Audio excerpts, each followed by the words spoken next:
स्वतंत्रता दिवस समारोह में स्वागत करता हूं। मैं आपसे बहुत समय बाद मिल रहा हूं, इसके लिए मैं आप सभी का चामा प्रार्थी हूं। दर्शकों, आपको आजादी इतनी आसानी से नहीं मिली, इसके लिए कई जानें कुर्बान हुई हैं। हमने इस वीडियो में उन कुर्बानियों को दिखाने की कोशिश की है और उन सभी कुर्बानियों को विनम्र श्रद्धांजलि दी है। चलिए वीडियो शुरू करते हैं।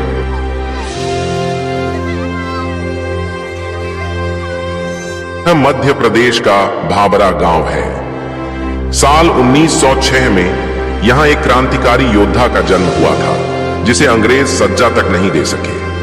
क्या आप जानते हैं कि वह वीर योद्धा कौन था?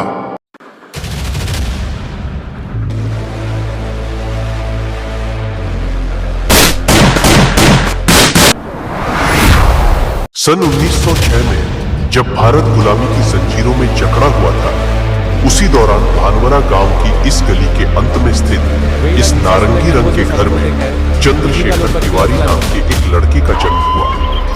उस समय किसी को भी यह अंदाजा नहीं था कि यही लड़का आगे चलकर स्वतंत्रता का प्रतीक बनेगा। मेरा बेटा डरना नहीं सीखेगा, बल्कि ये ब्रिटिश सरकार उससे डरेगी। जब वह बड़ा होगा तो वह एक सशक्त और साहसी क्रांतिकारी बनेगा। काशी की गलियों में पले बड़े चंद्रशेखर ने अन्याय को करीब से देखा। ब्रिटिश लाठियों की आवाज उनके दिल में आग की तरह जलती रही। उन्होंने ब्रिटिश सैनिकों के खिलाफ इस अन्याय का बदला लेने की कसम ही रहेंगे? नहीं, अब मैं गुलामी का जीवन नहीं जीना चाहता। मैं अपनी जान जोखिम में डालकर अपने देश को आजाद कराऊंगा। अंग्रेजों जैसे विदेशियों को हमारे देश से जाना होगा। 15 वर्ष की आयु में चंद्रशेखर आजाद ने असहयोग आंदोलन में भाग लिया। अंग्रेजी सरकार ने सभी आंदोलनकारियों को गिरफ्तार कर लिया, लेकिन चंद्रशेखर आजाद विचलित नहीं हुए। अंग्रेजी सरकार ने सभी आंदोलनकारियों पर मुकदमा चलाया। न्यायाधीश ने चंद्रशेखर आजाद समेत सभी केओ कोड़े मारने की सजा सुनाई। What is your name? Azad. Father's name? स्वतंत्रता। Residence? जेल खाना। कोड़ों की मार भी उसके संकल्प को नहीं तोड़ सकी। उसी दिन उसने प्रण लिया, जीऊंगा आजाद, मरूंगा आजाद। कभी किसी का गुलाम नहीं बनूंगा। मैं स्वतंत्र था, मैं स्वतंत्र हूं और मैं स्वतंत्र रहूंगा, और मैं अपने देश को भी स्वतंत्र करूंगा। इस शासन के समय भारत में क्रांतिकारी आंदोलन तेज हो रहा था। कांग्रेस का असहयोग आंदोलन स्थगित हो चुका था, जिससे कई युवा निराश थे। ऐसे में कुछ युवाओं ने सशस्त्र क्रांति का रास्ता चुना। हिंदुस्तान रिपब्लिकन एसोसिएशन HRA नामक संगठन इसी सोच से बना, जिसके प्रमुख नेता थे राम प्रसाद बिस्मिल, अशफाक उल्ला खान, चंद्रशेखर आजाद, राजेंद्र लाहिड़ी, भगत सिंह, सुखदेव आदि। मित्रों, यह हिंदुस्तान रिपब्लिक एसोसिएशन की एक महत्वपूर्ण बैठक है, जिसमें संगठन के संचालन के लिए हथियारों की खरीद और आवश्यक धनराशि पर चर्चा हो रही है।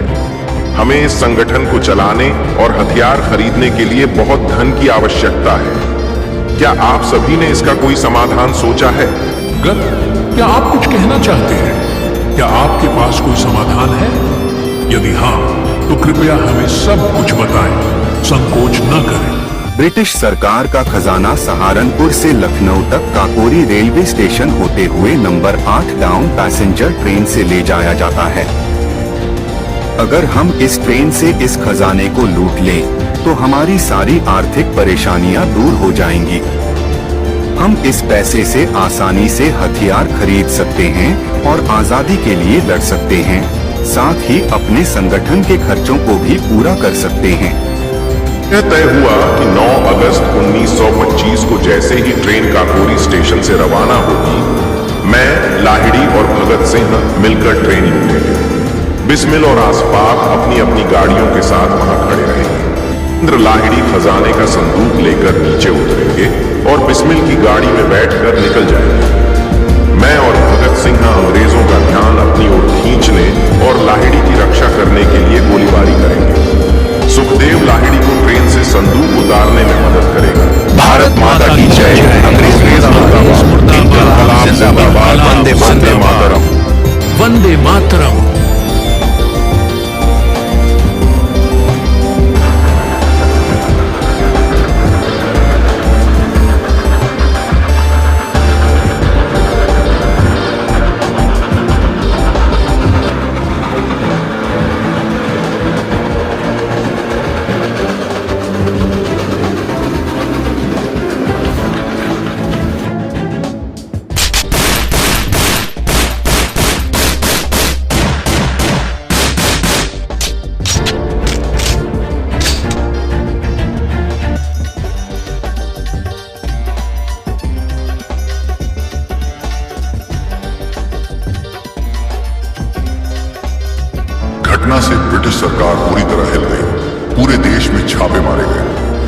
40 से अधिक क्रांतिकारियों पर मुकदमा चलाया गया। 19 दिसंबर 1927 को चारों क्रांतिकारियों राम प्रसाद बिस्मिल, अशफाक उल्लाह खान, राजेंद्र लाहिड़ी, रोशन सिंह को अलग अलग जेलों में फांसी दे दी गई। चंद्रशेखर आजाद पकड़े नहीं गए। बाद में 1931 में शहीद हुए। 1927 में ब्रिटिश सरकार ने भारत के प्रशासन की समीक्षा के लिए सर जॉन साइमन की अध्यक्षता में साइमन आयोग का गठन किया। इसका मुख्य उद्देश्य भारत सरकार अधिनियम 1919 के कामकाज की जांच करना और भविष्य के संवैधानिक सुधारों के सुझाव देना था। इस आयोग में किसी भी भारतीय को शामिल नहीं किया गया, जिससे पूरे देश में असंतोष फैल गया। इसे भारतीयों के आत्मसम्मान के विरुद्ध माना गया। पूरे भारत में साइमन गो बैक के नारे लगे। जगह जगह विरोध प्रदर्शन हुए। 1928 में जब लाला लाजपत राय साइमन कमीशन के खिलाफ शांतिपूर्ण जुलूस का नेतृत्व कर रहे थे, तब ब्रिटिश अधिकारी जेम्स ए स्कॉट के आदेश पर पुलिस ने प्रदर्शनकारियों पर बेरहमी से लाठीचार्ज किया। कुछ दिनों बाद लाला लाजपत राय का चोटों के कारण निधन हो गया। इस अन्याय ने पूरे देश को झकझोर। भाइयों, आप सभी के लिए हमारे पास एक दुखद समाचार है। हमारे पूज्य लाला लाजपत राय का देहांत हो गया है। ऑफिसर सॉन्डर्स द्वारा कराए गए लाठीचार्ज के कारण ही लाला जी की मृत्यु हुई है। हमें इसका बदला लेना होगा। क्या आप इसके लिए तैयार हैं? हाँ, हमें पूज्य लाला जी की मृत्यु का बदला अवश्य लेना चाहिए। सॉन्डर्स को उसके कर्मों का दंड अवश्य मिलेगा। उसे मरना ही होगा।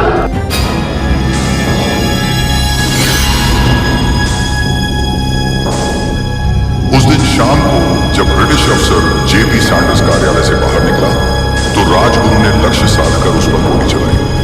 सैंडर्स वहीं ढेर हो गए। तुरंत बाद भगत सिंह ने भीड़ को यह बताने के लिए बम फेंका कि यह एक क्रांतिकारी प्रतिकार है, किसी निर्दोष को नुकसान पहुंचाने के लिए नहीं। इसके बाद सभी क्रांतिकारी सुरक्षित निकल गए। इस पूरे अभियान का नेतृत्व और सुरक्षा चंद्रशेखर आजाद ने संभाली।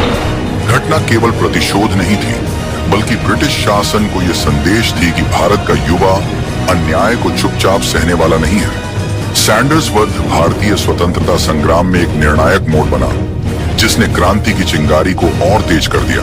27 फरवरी 1931 की सुबह इलाहाबाद, अब प्रयागराज का अल्फ्रेड पार्क एक अजीब सी शांति में डूबा हुआ था। चंद्रशेखर आजाद अपने एक साथी के साथ पेड़ों की छांव में बैठे थे। ब्रिटिश अधिकारी पूरे देश में उनकी तलाश कर रहे थे, फिर भी उनके चेहरे पर डर का कोई निशान नहीं था, केवल अटूट दृढ़ संकल्प था। अचानक मुखबिर की सूचना पर ब्रिटिश पुलिस ने पार्क को चारों ओर से घेर लिया। बंदूकों की नालें चमक उठी, सिपाहियों की पदचाप तेज हो गई। आजाद समझ गए कि घेरा टूटना कठिन है। उन्होंने अपने साथी को सुरक्षित निकल जाने का संकेत दिया। क्रांति का बीज जिंदा रहना चाहिए था।